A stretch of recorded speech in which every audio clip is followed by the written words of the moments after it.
For anyone out there who may be interested, if you have ever heard about women in sports, one of the things that is brought up is how a woman's body changes when they become athletic, especially pro athletes. In particular, their periods disappear or their menstrual cycles are destroyed comes up. I thought I would share me personally as a non-professional, but I could be considered athletic or at least more physically active than average. I can describe how exercise has impacted my cycle. For me to do that, I think it's prudent that I go back to the times when my period started. I got my first period when I had just turned 12 or I was close to 12. But I remember that it was at that age. I was at home with my mom and my grandma happened to be visiting. My brother was around too. And all of a sudden I told mom that I went to the bathroom and I saw some red spots. And she said, "Oh, well, I think the time is here." And basically she told me, "Well, you're going to start bleeding. The bleeding is gonna get a little heavier. So you're going to have to wear some of this." She showed me some pads and I started wearing a pad. I don't really have that many memories of my earlier periods. I just vividly remember that one because it was my first one. I don't remember it being painful, but I do remember feeling unlike myself. I was a little tired, which I have never been a tired person. And as the years went by, but I would say not even the years, within the year of me having my cycle, I remember a time when my flow was so heavy. I was 13 years old that I kept having to go to the bathroom while I was in school, something I never did. But there was one particular time that I went to the bathroom and I'll never forget the toilet being that deep red, just staring back at me. And I tried to flush it and that toilet freaking didn't work. Of course, I wasn't someone who is creeped out by things like that or grossed out. I requested a custodian's presence. I think it was my guidance counselor who was around. I said, "I specifically need you to call a janitor because something happened to one of the bathrooms." And then when he came over, I said, "Yeah, it's just me. I had a little bit of an accident. I used this toilet and you're going to see some bloody material, but it stopped working on me. I'm trying to flush it and it didn't work." And he didn't make a big deal about it. You know, this is what he does. This is what he trains for. I told him the truth. I don't have to be like, "I just walked into this." If I did it, then I'll say it. I don't have any issue with that. Toward age 14 and 15, it was starting to get unpleasant to the point that occasionally I needed to recur to a little bit of pain relief. It's not like, wow, I had to drug myself a lot, but I just did not like that stabbing sensation in your lower abdomen that you just get. It's just something gross that you just have to get used to. As I got a little older, I remember that my cycle just kept getting heavier and heavier and heavier, and toward my late teens, it was a nightmare because I had times when I would just overflow. And to this day, as an older adult, I still have episodes in which I overflow and it's god awful.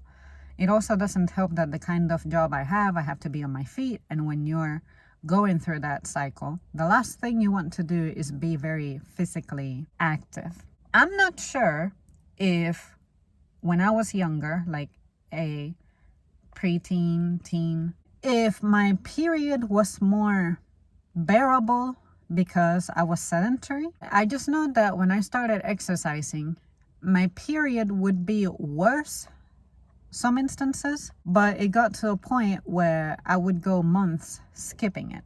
I cannot tell you if me exercising caused that or contributed to it, because even as a teen, I had moments I can think of 3 times in which I skipped my period. When I was 17, I got diagnosed with a cyst on my left ovary that I should keep an eye on. I should keep an eye on is I never did. I was never taken to a doctor to follow up on that. And by that time I turned 18. We all know the complications associated with turning into an adult. I wasn't included in any of my parents' insurance. And as an 18-year-old, I had nothing. I didn't have any money. I had nothing going on for me. So I had absolutely no hope of following up on that. Having that very present in my mind, I noticed that my left ovary is always the side to act up. It's always the side to have pain when I'm not on my periods, the one where the pain feels the worst. And the other times, it's where I feel like my bloating comes from. I feel like that amplifies how the bloat that naturally recurs when you're on your days makes that pain worse. However, I started trying to keep track of my cycle beginning in the year 2019, and I observed that I tend to skip it at least 3 times a year. I try to stick to my natural flow, which my natural date of having my days is supposed to be on the 15th of every month, religiously for like the first 5 or 6 years. I would religiously have it during those days, but nowadays it can do things like come around that time, like the symptoms will come around that time, but the flow actually won't start around that time, or toward the end of the month is when the thing actually starts, or at the beginning of the month is when the thing would start. And as you guys know, my birthday is on the 2nd of August, and my cycle has shifted to where it begins in the beginning of the month. And I hate that, because some things that I'm interested in to have my health cooperating, a birthday would be one of them. A lot of other things tend to fall in the beginning of the month for me. So that usually sucks for me whenever my cycle shifts into a time of the month when it's not supposed to. Over the years, I have learned to adjust my exercise when that happens.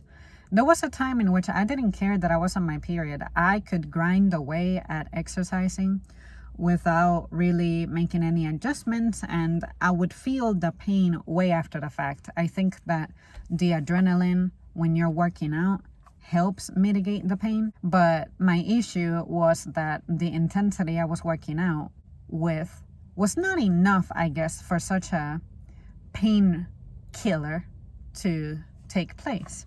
So I have learned to recognize the symptoms of my days starting, the bloating being one of them, that pain on my left ovary being another. And when I start feeling distant cramps, I just start chilling. I avoid anything that is inflammatory. I stay away from sweet things as much as I can until the craving is just too much to bear. And I won't do any fried things, any greasy things. I stay away from that. Carbs, pretty much, I get rid of. And I try to have a light, cleaner diet. And that really seems to help.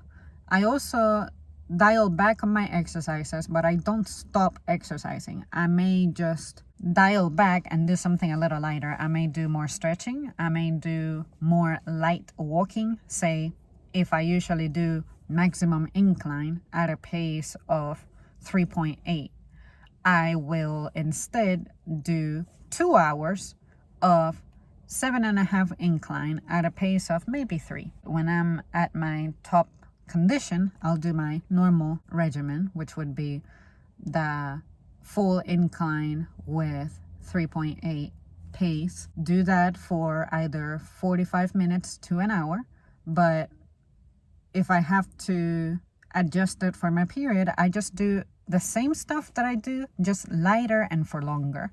And that way I make up for the calories that I'm not able to burn in a shorter amount of time. And that way I don't let my body just cool down entirely. Just because I'm on my period doesn't mean I should be non-functional. That's something that I wouldn't consider normal. I did have instances in which I had to leave work early a couple of times because my pain became too great and I guess my glucose levels were dropping. Something was happening to me. My head would feel numb.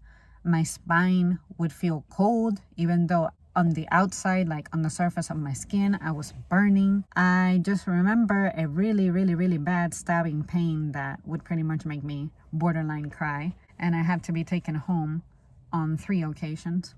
But fortunately, those days are gone. I don't know if it's because as I get older, that cycle is just weakening and it's one of the blessings of aging, or if my adjustments over the years have made a difference, or if this was something that was just naturally bound to happen.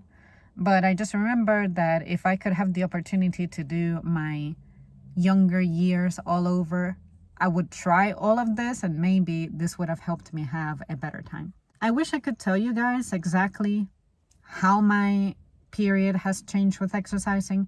I don't think that exercising is what killed my period. I think that the underlying health issues I've had have taken a part on that. I think that exercising helps keep me strong, but I am not sure that the crazy irregular periods that I have are because I exercise. I think that I find great relief when I do exercise and I slow down and do everything lighter as opposed to just pushing through it like I used to. But I do think that a combination of more body and mind wisdom along with aging has been making my period better. Sometimes I do get light cramps when I get stressed out, particularly. It's the worst. But I also think that one of the things that makes my period better to go through is my ability to remain calmer. I used to be stressed out for prolonged periods of time and I really didn't know how to cope. But now that I have better mechanisms, I feel like I go through it pretty painlessly. The only thing I do suffer from is when I have to work through it and work stupid, insane, long shifts, especially when it's a weekend. Because I work retail, I gotta be on my feet and I gotta be moving, so it doesn't help me give myself a break. When you're on your days, the last thing you wanna do is be physical and on your feet. And that's totally not what work provides me. Outside of that, when I happen to be lucky and I have day 2 of my cycle beginning fall on an off day, it's usually a smooth experience. All I do is when the pain peaks, I just make sure that I relax and slow everything down and everything gets better. And I don't even take anything for it now. I used to have to take enzymes and pain relievers here and there from how bad it would get, but I'm telling you, the more time that passes, the better I do with it. I think that exercise may have helped slow it down. I also observed that as opposed to my period lasting 8 days, sometimes 6 of those days would have heavy flow. Now my period can be over within 4 days. Like the real flow can be done within 4 days, and then by day 5 I'm definitely clearing up. Other times it might be that when it's clearing up, it's still painful, but you feel the relief. Whereas before, it used to be, I would feel all kinds of pain all the way until the very end of the cycle. Meaning until the last drop is perceived and even a little bit thereafter. Exercise, in my personal experience, it could have made it seriously bad. But I think I created a good conscience about it and made decisions that helped make it to where I'm making myself comfortable during those times. Whereas before, I kept trying to go about my routine like normal, and I just was not treating my body with respect, I guess, or performing the accommodations necessary for this to be a smooth experience. But when you're young and you're starting to have it and you're not openly talking about it, you really don't have a way of finding comfort. It's not that, say, my mom wouldn't help. She knew what I was going through because she went through it herself. But the remedies that were available for her during her time may not be the same remedies that I have presently. So we couldn't explore those options if we didn't know they existed. But I just took the time to find the common denominators, such as, oh, after a workout, my pain intensifies. How about if I don't do that? Start using common sense. And when I eat, I was telling myself, if when I'm not on my days, I eat crap and I feel kind of bad, imagine when I have something going on that makes me prone to certain symptoms and I'm consuming that bad stuff. It's like I'm feeding the venom for that bad symptom to exacerbate. Just use your common sense. Everybody's body is different. What I'm describing may not be your experience as a woman. It shouldn't be. I think we're all designed to be unique and have our own experiences. We can share similar factors, but it shouldn't be like an equal story. That's pretty much it from me when it comes to my period and how it has evolved and the role that I think exercise played in. I think exercise helped me become stronger when that weakens me. Too much of a good thing can be a bad thing. So too much exercising when you go through that condition can be a bad thing. But overall, my period seems to be normalizing itself when it comes to flow. But when it comes to scheduling, sometimes it just shifts. Like right now, it started at the very last day of the month and then into the first week of the month. And that's been the cycle since, I'm not sure, maybe since springtime. And yeah, that's pretty much it. It's really nothing comparable to a heart attack. Like some people like to say, oh my God, the period is so bad and blah, blah, blah. I think that your period becomes bad because you're not taking care of it. You want it to take care of itself because you can't control it. There are things that you have to do to take responsibility with so that it becomes a better experience for you. But if you just expect for it to just, without you putting any effort whatsoever, to just be a smooth experience, it doesn't work like that. So, yeah.